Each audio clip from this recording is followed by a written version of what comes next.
Bom dia, tudo bem? Amém? Quero aproveitar que o pastor começou a falar, eu quero honrar a vida da pastora Marisa, porque ela enxergou, não só ela como o pastor Adilson também, mas o pastor Adilson é meio assim, ele pegou e falou, vai, você não tem escolha. Ela não, ela pegou e falou assim, vamos ler, você consegue, vamos comigo, eu vou contigo. Sabe aquela mãe que te pega pela mão e vai caminhando contigo? É a pastora Marisa. Lembro o dia que ela virou para mim e falou, a gente vai começar a fazer os cultos de Souza na igreja. Vou te colocar para fazer junto comigo. Eu falei, ai meu Deus do céu, o que ela está vendo que eu não estou vendo, né? Mas, conforme o tempo vai passando, Deus vai revelando a glória dEle, vai nos enchendo, nos capacitando, e tudo para a honra e glória do nome do Senhor. Amém? Também quero honrar a vida da pastora Shirley, que não é só minha pastora, mas é minha sogra, e muito mais do que sogra, é uma mãe para mim. Amém?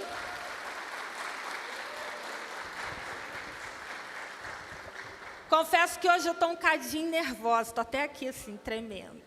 Acontece. O pastor Adilson estava falando sobre ter coragem. Mas a palavra que eu trago hoje vai falar sobre o alicerce que sustenta o reino.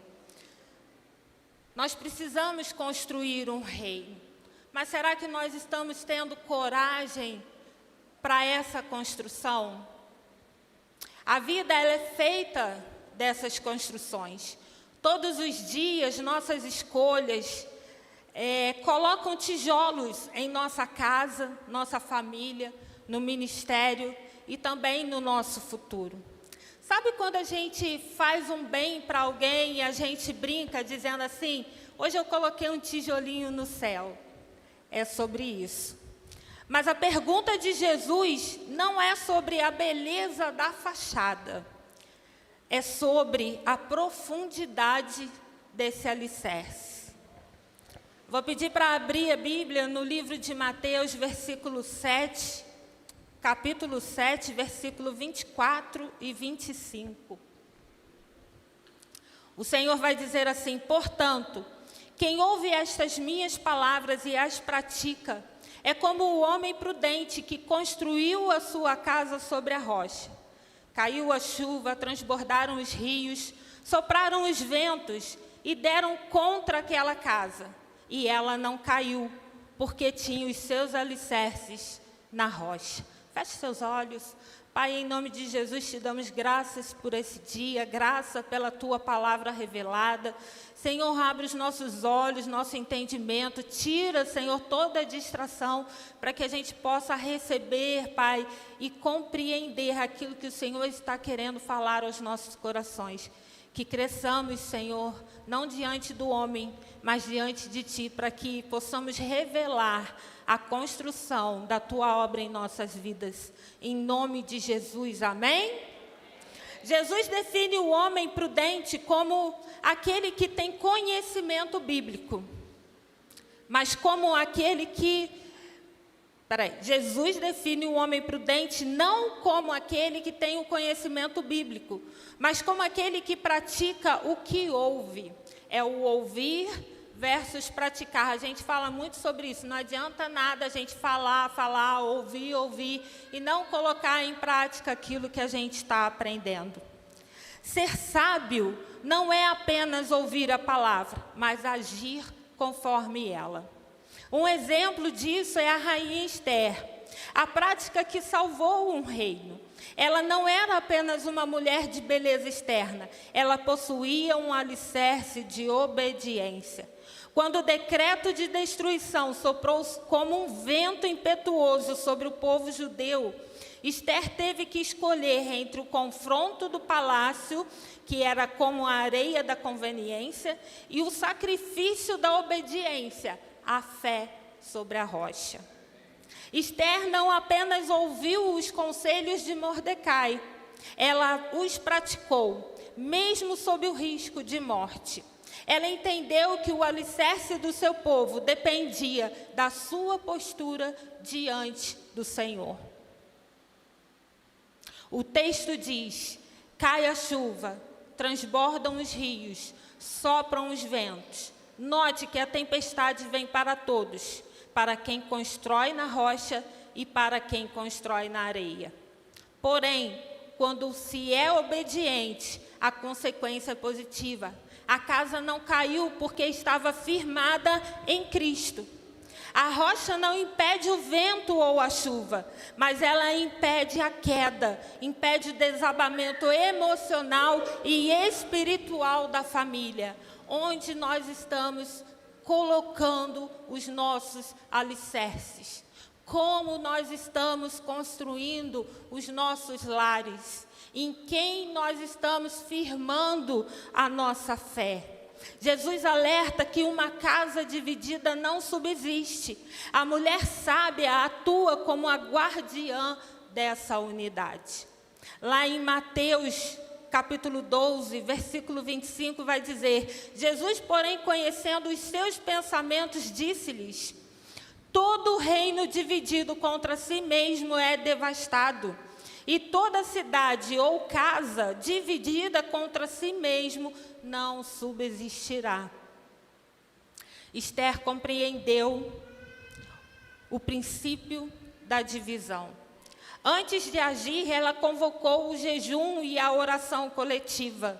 Ela uniu o povo. Ela sabia que se houvesse divisão entre ela e Mordecai, ou entre ela e o seu propósito, o reino desabaria. De nada adianta o alicerce ser na rocha, se os tijolos estão brigando entre si. Trabalhando com os casais, a gente percebe muitas das vezes que eles estão tentando até construir as suas casas sobre a rocha. Mas muitas das vezes eles estão brigando entre si porque não conseguem entrar em um acordo. Estão sempre querendo partir do princípio que o meu direito vale mais do que o seu. E a gente sabe, a gente entende que quando a gente caminha com o Senhor, o que prevalece é a vontade dEle. E a gente precisa estar atento, com discernimento, para entender essa vontade e caminhar diante dela. Os conflitos internos são brechas para a devastação. A mulher sábia, como Esther, entende que a união do lar atrai a bênção do Senhor. Ela usou suas palavras como estratégia e sabedoria diante do rei Assuero para expor o inimigo e proteger sua linhagem. Será que nós estamos protegendo a nossa linhagem? Será que nós não estamos fazendo intriga dentro da nossa própria casa, jogando um contra o outro, pais contra filhos, filhos contra pais ou mães, né? A desunião anula a força da estrutura. Precisa haver um alinhamento interno. Como anda a comunicação dentro da sua casa? A gente parte do princípio da mesa. Muito legal que lá, quando nós fomos para o Vila Rica, nós começamos a trabalhar essa cultura da mesa. Pessoas que não tinham mesa dentro das suas casas, faziam suas refeições sentados no sofá ou em qualquer outro canto, na cama. Elas começaram, se propuseram a comprar, a ter, a arranjar, deram um jeito para ter uma mesa dentro de casa, para eles poderem ter um momento de comunhão juntos, conversando, dialogando, falando dos seus sonhos, dos propósitos. E é isso que é importante. Chamar o Senhor para sentar à mesa conosco, construir algo junto com Ele. Porque se Ele não estiver na frente, não dá certo. A gente até consegue levantar alguns tijolos, mas a gente não consegue dar continuidade. Porque vem a chuva, vem o vento e começa a derrubar esses tijolos, a gente desanima e a gente não pode permitir. A gente precisa orar, fazer jejum, como Esther fez, e clamar o nome do Senhor, para que esse alicerce seja firmado, para que a nossa casa seja construída sobre a rocha. O inimigo, ele não precisa derrubar a porta, é só ele conseguir dividir quem está lá dentro. Muitas das vezes, a gente dá ouvidos ao inimigo. A gente dá mais ênfase àquilo que é ruim do que àquilo que é positivo que vem do Senhor. Às vezes a gente recebe uma palavra de Deus, como na vigília, ou Deus usa um profeta, e a gente fala, ok, quando Deus quiser, Ele faz. Aí vem o inimigo e fala, eu vou tocar na tua família, eu vou tocar na tua saúde, a gente já fica desesperado, e agora, meu Deus, o que eu faço? Não, peraí, agora Deus, o que o Senhor quer que eu faça com a palavra que o Senhor me entregou? A palavra que o inimigo se levantou para, falar besteira, você repreende. Não dá importância. A gente precisa mudar os nossos óculos, entender a quem nós estamos ouvindo. Suas palavras são ferramentas de construção, mas também podem ser para destruição. Será que o inimigo está usando elas? Ou será que Deus está edificando um prédio em sua vida? Para que sua vida e sua casa permaneçam de pé, você precisa de 2 pilares. Um deles é obediência à rocha. Edificar sua família no princípio da palavra, trocando a impulsividade pela direção de Deus. Quantas vezes a gente age por impulso? Vou fazer. Às vezes até debaixo de uma palavra que o Senhor nos deu, a gente age por impulso, achando que aquilo é para essa hora e Deus está falando, não, não é agora.